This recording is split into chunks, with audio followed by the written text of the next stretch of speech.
Good evening. I'm going to talk a little bit tonight about Pythagoras, one of the great men of ancient Greece. Now, Pythagoras was the man to invent the word philosopher, which meant the lover of knowledge. And Pythagoras was born something like 500 BC, and it was predicted by the Delphi oracle that this would be a great man. He was thought to be the incarnation of Apollo and was here to actually help people understand what reality was and how to live their lives.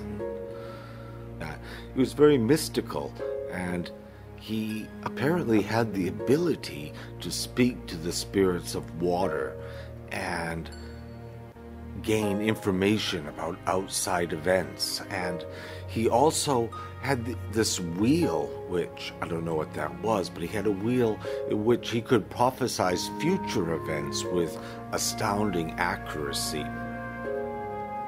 He loved numbers, and he particularly loved the number 10 because it contains both an equal and an odd amount of odd and even numbers.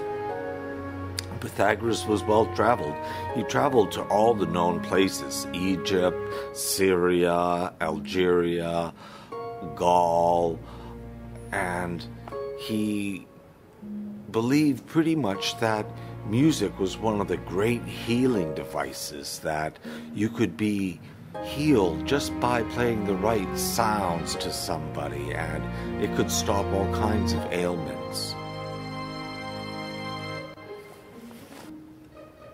Now, Godfrey Higgins, an Englishman, wrote about Pythagoras and claimed that he might be the legend in which Jesus was expanded upon, for very many similar things happened. The prophecy of his birth, the blessing by a high priest from Israel, and the conception, a sexless conception, brought him into the world. Not only was he a reincarnation, they thought, of Apollo, but he had a perfect body. He was also primarily a vegetarian. He did not like eating meat, nor did he like people killing animals that did not harm humans. He said all things in life were of a triangular nature. That if you figured out the triangle, then you figured out 2/3 of solving your problem. Here's a few Pythagoras sayings. Govern your tongue before all things, following the gods. The wind blowing, adore the sound.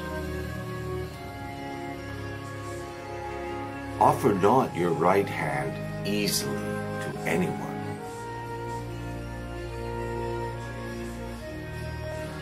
Sacrifice and adore unshod.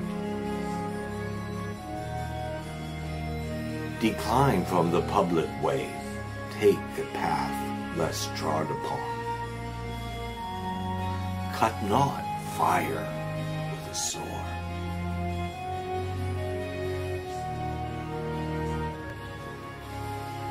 Remove from yourself every vinegar bottle.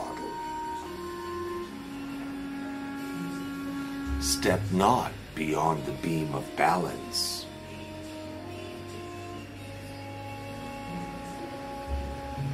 Having departed from your home, returneth not, for the furies will be upon you.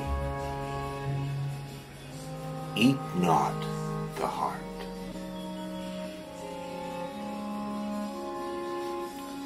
There were 7 sacred sounds to Pythagoras, which were the sound of the spheres. And I think these sounds were also used in magic for incantations to gain one's health and to open up perhaps doors of perception. These 7 sounds are Alpha, Epsilon, Eta, Iota, Omicron, Epsilon, and Omega.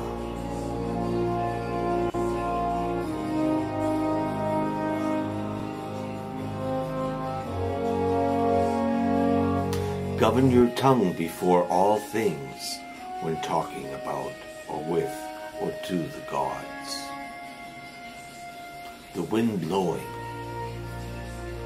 adore such a sound. Also, another interesting fact about Pythagoras was that he was a contemporary of Confucius. Both lived relatively the same years, which were 550 to 478 BC. He also got better with age. He lived to about the age 100. Unfortunately, he died when he was attacked at having had the town turn against him, even though his intentions were for the betterment of humankind. But, as they say, being primarily a vegetarian and staying away from meats in particular, he said, was something that caused a lot of angst and anxiety and caused you to think not properly. He also recommended that people who were judges should abstain from meat because it causes you to have unclear thoughts and ideas, and you perhaps could not make sound judgments. And it's all of these things that make Pythagoras the fantastic man that he was. But as he approached his final years to the age 100, he only grew stronger and bigger in strength and presence, where people were actually completely amazed at how much gravity he commanded with his presence and his spirit. And if anything was to be done towards the betterment of mankind, it would be to follow some of the principles and practices of Pythagoras. May he rest in peace.